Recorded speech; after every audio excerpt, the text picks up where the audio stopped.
कहने का मतलब यही है कि अगर नरेंद्र मोदी ने उनके सामने एक ऐसा कद सामने रख दिया है जिसके सामने वो बौने नजर आ रहे हैं, और वो अपनी करतूतों से बौने नजर आ रहे हैं, वो अलग विषय है।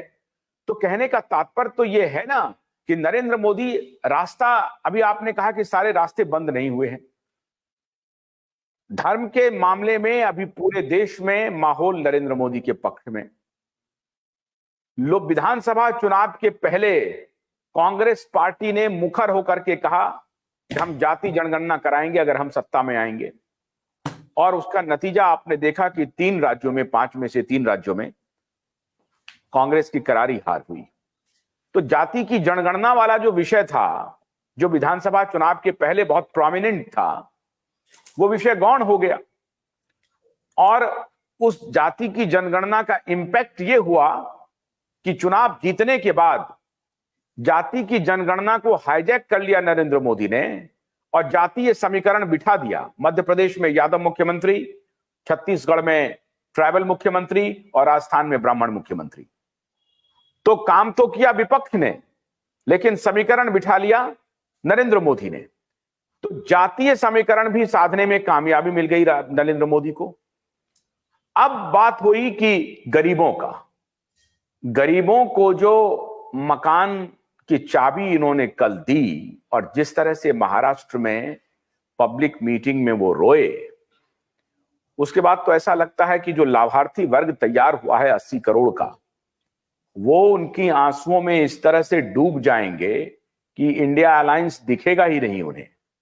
तो अब कौन सा रास्ता बचता है? गरीब को साध लिया, जाति को साध लिया, धर्म को साध लिया। कोई रास्ता दिख रहा है आपको? सुनील शुक्ला जी बहुत दिनों बाद हमारे साथ जुड़ रहे हैं। बहुत बहुत स्वागत है सुनील जी आपका।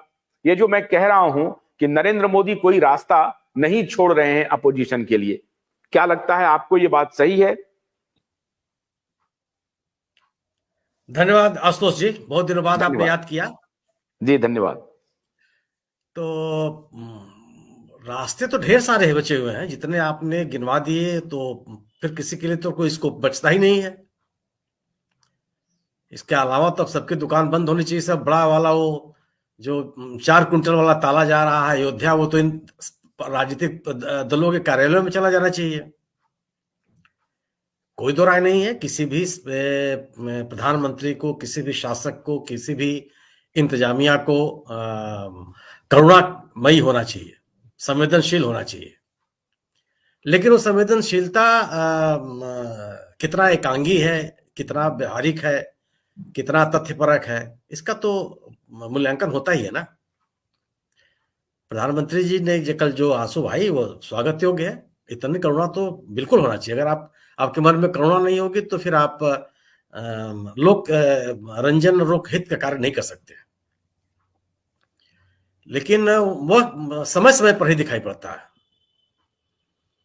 सवाल इस बात का है कि जातीय जनगणना क्या इसका जो मुद्दा है वो कहां से कैसे गौड़ हो गया। बिहार सरकार उस पर अड़ी हुई है। बिहार की सरकार जहां से उसने शुरू किया था, उसने कई कार्यक्रम घोषित कर दिए। अपने जातीय जनगणना पे आए निष्कर्षों के आधार पे वो नीतियां बना रही है। उसने तो विड्रा किया नहीं। आप क्या कर रहे हैं?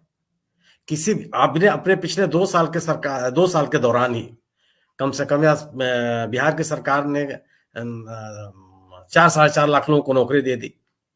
उसके आधार पर अभी उन्होंने जो समाज के पिछड़े वर्ग के लोग हैं उनको व्यवसाय शुरू करने के लिए तमाम आर्थिक कार्यक्रमों की घोषणा की है।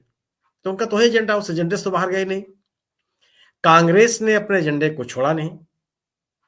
कांग्रेस ने, अभी राहुल गांधी ने अपनी इस न्याय यात्रा के दौरान कहा कि हम सत्ता में आएंगे तो हर जगह जाति जनगणना कराएंगे और समाज का जो पिछड़ा वर्ग है, वंचित वर्ग है, उसको न्याय देंगे।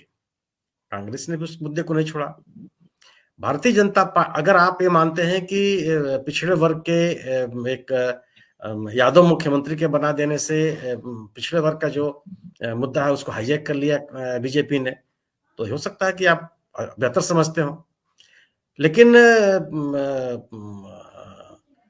मोहन यादव जी से बड़े नेता रहे हैं मुलायम सिंह यादव। मध्य प्रदेश में कोई असर नहीं था। मोहन यादव जी से बड़े नेता रहे हैं लालू यादव। उत्तर प्रदेश में कोई असर नहीं था, यहाँ के नेता मुलायम सिंह जी ही रहे। एक जाति विशेष के नेता हो जाने से ऐसा नहीं होता कि राष्ट्रव्यापी और सभी राज्यों में आपका असर हो जाए। आप उस समुदाय के लिए कितना करते हैं, कहां तक आप खड़े हैं, सवाल इस बात का है।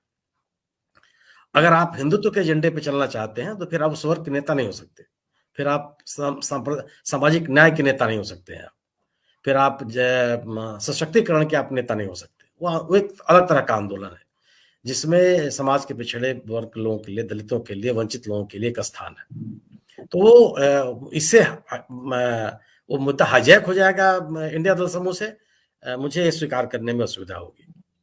भोलानाथ का ब्रश कटर एक बैटरी चालित मशीन है जिसका चार्जिंग समय 3.5 घंटे है। यह 6 से 8 घंटे के प्रभावशाली संचालन समय का दावा करता है, जिससे यह एक बार चार्ज करने पर 16,000 वर्ग फुट गेहूं या चावल के खेतों को कुशलतापूर्वक काट सकता है, जबकि इसका पेट्रोल समकक्ष व्यक्ति उसी कार्य के लिए 1,000 रुपए मूल्य का पेट्रोल खर्च करता है।